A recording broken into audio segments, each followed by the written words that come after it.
There's a rule experienced hikers will tell you, and it sounds insane until you're standing in the dark on the side of a mountain, hearing your own name called from somewhere in the trees. If something calls your name out there, you don't answer. You don't go looking. You keep walking. I didn't know that rule the first time I climbed a mountain. Nobody in my group did. We found out the hard way, on a ridge in New Hampshire, in 2016, on a trip that was supposed to be nothing more than a fun first hike between college friends. My name is Freddie. This is what happened on Mount Monadnock, and why, if you ever hear your name in the dark on a trail with no one around you, I need you to keep your feet moving and never once look back. We'd just finished college. 5 of us decided to take a trip up to New Hampshire, originally just a relaxed getaway, nothing extreme. Then one of my friends threw out an idea. Why don't we climb Monadnock while we're up there? None of us had ever hiked a real mountain in our lives. Not one of us. But that's exactly why it sounded appealing. A first real challenge, a story we could tell later, bragging rights among friends who'd never done anything harder than a treadmill. We took the long way there, by train, over 2 nights and 3 days. And somewhere along that route, at a station stop, we ended up talking to 2 experienced hikers, Albert and Adam. They knew the mountain. They'd done it before. When they offered to team up with us for the climb, we said yes immediately. Suddenly our group of 5 became a group of 7, and honestly, it felt safer that way. More experience, more eyes. What could go wrong? We reached the village near the base of Monadnock right around dusk, and made the smart call to spend the night at a base camp before starting the climb the next morning. Around 8 a.m., we set out. By 4 p.m. that first day, we reached what's known as a shadow post, a marked rest stop along the trail, and decided to pitch our tents there for the night rather than push further. Partly because it sat close to a natural spring, which meant easy access to water. Partly because the weather had turned ugly, strong wind, thick fog rolling in, and none of us wanted to be caught on exposed terrain in conditions like that. One of the more experienced hikers mentioned something in passing that stuck with me. This particular month was supposed to be one of the good months for climbing Monadnock. Clear skies typically, reliable conditions. We held on to that, hoping the weather sitting over us at that shadow post was just a rough patch that would clear by the time we pushed for the summit. At midnight, we started the final push upward. And almost immediately, the group scattered. Some of us moved fast, some moved slow. Within an hour, none of us were hiking together anymore. Just individual headlamps bobbing somewhere in the dark, each of us more or less alone on the mountain. I reached the summit area around 4 a.m., and that's exactly when the storm hit. Wind, and I mean real wind, the kind that doesn't just push you, it genuinely tries to take you off your feet. More than once I had to grab onto exposed rock just to keep from getting knocked down completely. I was separated from everyone else in my group at this point. Total isolation. Visibility dropped to almost nothing. I couldn't see anything to my left or right, just the narrow strip of sandy trail directly in front of my boots, lit up by my headlamp and nothing else. I want to be honest with you about something. I was underprepared.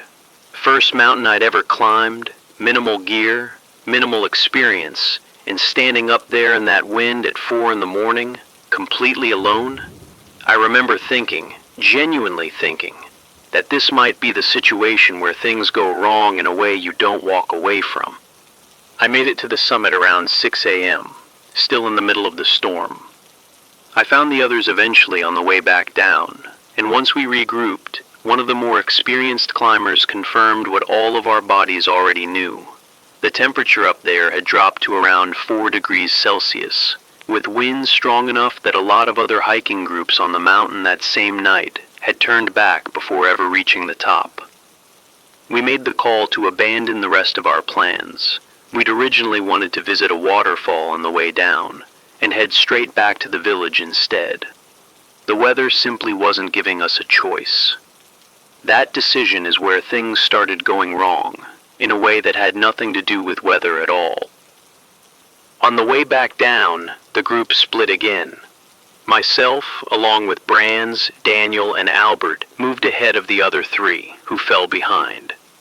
We reached the shadow post, our first campsite, and waited, and waited. It was around 5 p.m. when we arrived. The other three didn't show up until almost 6:30, well after dusk had settled in. When they finally reached us, we asked the obvious question: "What took you so long?" Their answer started simple enough. Someone had twisted an ankle, slowing the group down. But then it got stranger. They told us that by the time they'd reached checkpoint 3, not far from our shadow post at all, a short, familiar stretch of trail, the path had simply disappeared. Not overgrown, not obscured by brush, just gone, in a spot where the trail had been clearly marked and clearly worn into the ground the entire way up. Confused and increasingly unnerved, they backtracked to checkpoint 3 and asked a porter to guide them through. And here's the detail that should make your skin crawl the way it made ours. The moment the porter led them back down that same stretch of trail, the path was there, fully intact, exactly where it should have been the whole time. Something about that made every one of us go quiet. We looked at each other, and I think we all understood, without saying it out loud, that whatever had just happened wasn't a simple case of tired hikers losing their bearings in the dark. Given the late hour, we made the decision to camp one more night at the shadow post, rather than risk descending further in the dark. We split up tasks. 3 of them set up the tents, while myself, Brands, Daniel, and Albert headed down to fetch water and wash our gear. The water source sat down in a basin below our camp. Old volcanic terrain, the kind of sandy valley left behind by ancient lava flow, where rain and dew collected into natural pools. We split into pairs. 2 of us fetched water. 2 of us, myself included, washed the gear. While I was rinsing equipment, I accidentally splashed water directly into Brand's face. He reacted the way anyone would, reflexively. He swore, loudly, without thinking. The rest of us froze. Daniel turned on him immediately. "Why would you curse like that? You know where we are. Watch your mouth out here." Brands apologized, said it slipped out, he hadn't meant it. But something shifted after that. All 4 of us felt it at the same time. That specific, wordless drop in the atmosphere that tells your body something has changed before your mind can explain why. It was getting dark. As I finished rinsing gear, I had this overwhelming sense that we were being watched. Not imagined, not paranoia, an actual physical sensation of eyes on us from multiple directions at once. I kept glancing left and right. Nothing but trees, nothing but brush. We packed up fast and started heading back to camp, and that's when the walk back turned into something none of us could explain. The trail back to camp wasn't steep. It wasn't technically difficult in any way, but every single one of us, all 4 independently, felt like our legs had turned to lead. Every step took visibly more effort than it should have. I remember saying out loud, "Why does this feel so much heavier than it did on the way down?" Albert didn't have an answer. He just said, quietly, "Let's just pray. Keep your head down. Don't look left, don't look right, don't look behind you. Just move." We picked up the pace anyway, breathing hard, hearts pounding for reasons that had nothing to do with cardio. When we finally reached the tents, we were completely winded, more exhausted than the terrain should have accounted for. Daniel grabbed a water bottle to drink from. The exact same bottle, filled at the exact same spring we'd just come from minutes earlier. He took a sip and immediately made a face. "Wait, something's wrong with this water." The water had turned cloudy, and it smelled. The same water that had been clean and clear at the source, not 15 minutes prior. I tried it myself, just to check. He wasn't imagining it. Cloudy, off-smelling, clearly not something anyone should be drinking. We tossed it aside, worried it would make us sick, and moved on with setting up for the night. By that point, my nerves were shot enough that I skipped dinner entirely and went straight to sleep while the others cooked. Around 3 a.m., I woke up thirsty. Before falling asleep, I'd kept one water bottle inside the tent, specifically for this reason, for exactly this moment. I reached for it. It wasn't there. I figured the others must have moved it outside with the rest of our gear. I was positioned near the tent's entrance, so I unzipped it to check. Sure enough, all our water bottles were sitting just outside, lined up with the rest of our supplies. I reached for mine. That's when I heard it. A chicken, clucking unmistakably somewhere close by. I flinched and pulled back into the tent instinctively, zipping it shut without grabbing the bottle. Then I actually laughed a little at myself internally. Wild chickens, probably. Mountain birds. Nothing weird about that. I told myself that, and I half believed it.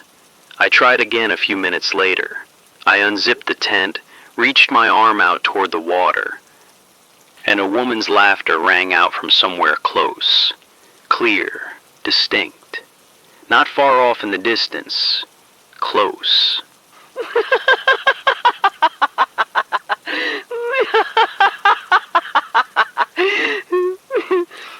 Coming, as best I could tell, directly from a large tree standing right in front of our tent.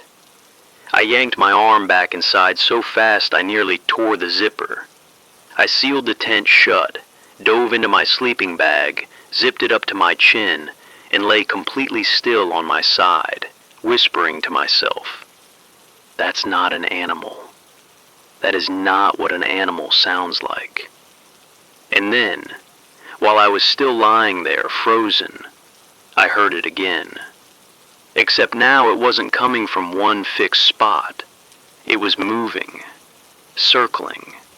Like whatever was laughing was walking a slow, deliberate loop around the outside of our tent, the sound shifting position every few seconds. I sat up in the dark, forced myself to breathe, and just waited. Eventually, the sound faded out completely. Thirst eventually won out over fear. I told myself I just needed to grab the bottle, drink, and get back inside. Quick, simple, in and out. I unzipped the tent one more time. As my arm reached out toward the water bottles, something caught the corner of my right eye. White cloth, just sitting there in my peripheral vision, exactly where nothing should have been. I didn't turn my head. I didn't dare look at it directly.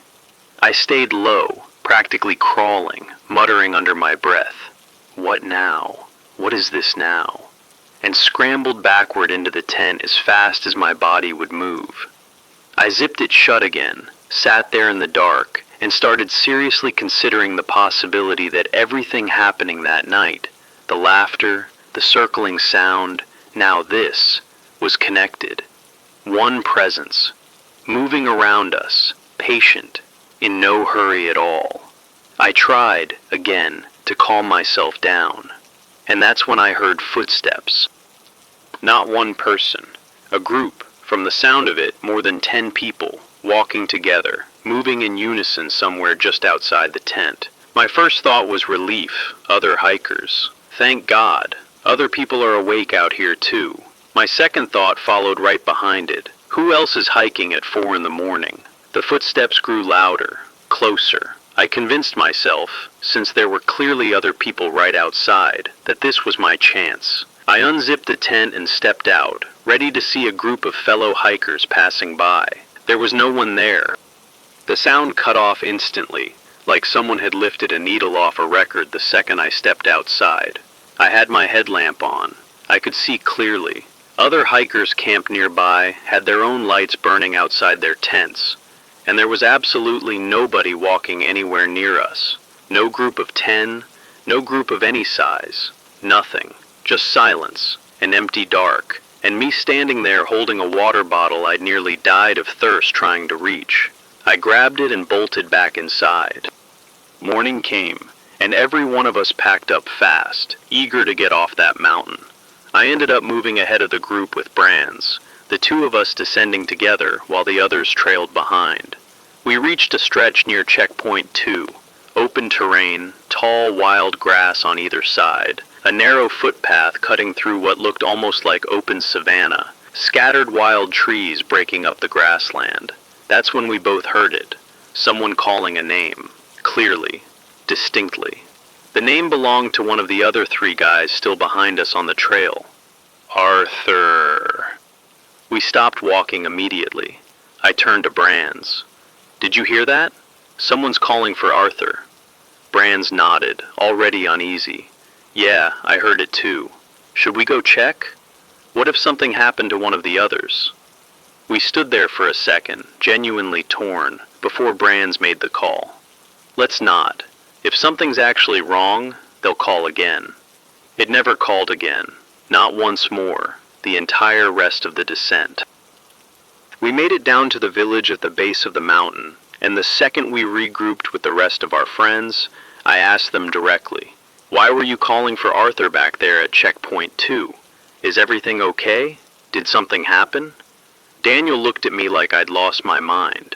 "What are you talking about? Nobody called for Arthur. Nobody said his name at all. It's probably just your imagination," someone else added. They weren't lying. I could see it in their faces. Genuine confusion. Not the kind of confusion people fake to cover for something. Then, Daniel mentioned something that made the entire night click into place, all at once, in the worst possible way. On the way down, he'd struck up a conversation with one of the porters, a man named Martin, who'd worked that mountain for years. Martin told him that the weather we'd hit at the summit shouldn't have happened. That month was supposed to bring consistently clear skies. But, according to Martin, there had once been a hiker who took his own life on that mountain, on a stretch of trail close to that same shadow post where we'd camped, right near the spot where we'd gathered our water both nights. That, Martin said, was why storms sometimes came out of nowhere on climbs that should have been calm. And it wasn't the only strange thing he told Daniel about that mountain.